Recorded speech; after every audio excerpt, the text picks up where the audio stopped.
ശരിയാക്കണം. അതെന്ത് പറച്ചല കാലത്ത് വന്ന് ഒരു നല്ലൊരു ചരക്ക് കൊണ്ടുപോയി അപ്പോഴും മേടിച്ചൊരു 200 രൂപ. ഇങ്ങനെ കാശ് കുറേശ്ശെ മേടിക്കല്ലാണ്ട് മോനെ വിടുന്ന കാണുന്നില്ലല്ലോ. ഞാൻ കുറേശ്ശെ പണം വാങ്ങി തരാം. പണം വാങ്ങണതിന് തോതനുസരിച്ച് മോനെ കുറേശ്ശെ അങ്ങോട്ട് പറഞ്ഞുവിടാൻ പറ്റുമോ? അടങ്ങി നിൽക്കണോ? ഇതിനൊക്കെ ചില നടപടിക്രമങ്ങളുണ്ട്.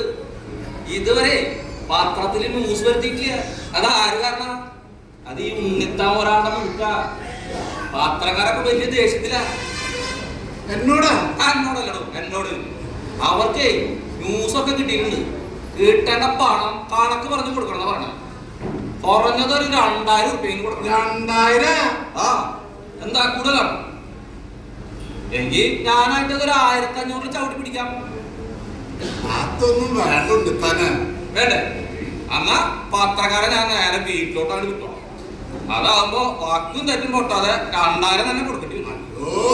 വിടണ്ട, ഞാൻ 1500 രൂപ കൊടുത്താൽ തന്നെ തന്നേക്കാം. തൊലട്ടെ പണ്ടാറടങ്ങ. എല്ലാം തന്റെ മോന് വേണ്ടിയാണോ? കാലമാടാ എന്നെ അങ്ങനെയാണ് കാണുന്നത്. തന്നെയല്ലടൂ, എന്റെ മോനെ വിളിച്ചതാ. പിശാചിന്റെ സന്തതി. പിശാചി പോലെയുള്ള സന്തതി എന്ന് പറഞ്ഞു. പിശാചിന്റെ സന്തതി എന്ന് പറഞ്ഞാൽ പിശാചി താനാവില്ലേ? പത്രക്കാർക്ക് കുറച്ച് പണം കൊടുക്കാൻ പറഞ്ഞാൽ അവരെ വെറുപ്പിച്ചാലുണ്ടല്ല. അവര് പെണ്ടക്ക സ്ഥലത്തിൽ എഴുതും. എന്താ എഴുതുക? പ്രമുഖ വ്യാപാരിയും അരിക്കച്ചവടക്കാരനുമായ ഇട്ടിമാത്തുവിന്റെ കുട്ടപ്പൻ എന്ന പുത്രൻ. പത്രത്തിലൊന്നും എഴുതിക്കല്ലേ.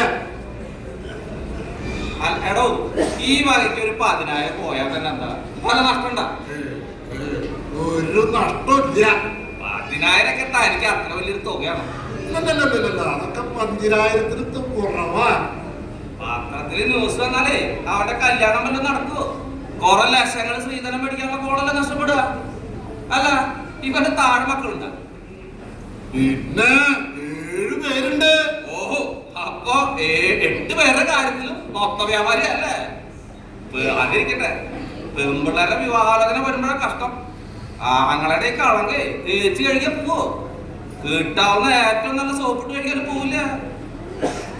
അവന്റെ തല തെറിച്ചു പോയാൽ മതിയായിരുന്നു. ഓ, അത്രയ്ക്ക് കടുപ്പമാണോ? വേണ്ടടൂ, അവന്റെ പ്രവൃത്തിക്ക് ഇത് തന്നെ വേണം. എന്നാലേ ഒരു കാര്യം ചെയ്യും, ചോറിലെ ഒരു പന്നിപ്പടക്കാണ്ട് വെച്ച് കൊടുക്കും. അതാകുമ്പോ തല പൊട്ടിച്ചിതറും. അത് അമ്മിട്ട് വിരിയണ പോലെ. അതെ, ഇങ്ങനെ പറഞ്ഞു എനിക്ക് സ്റ്റേഷനിൽ പോണം. വാ, നമുക്ക് ഇറങ്ങാം. അല്ലാണ്ട് എന്ത് പറയാനാ?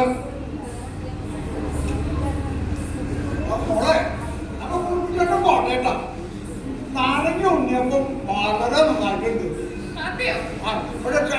ചായയിൽ പഞ്ചസാര കൂടുതലായിരുന്നേ.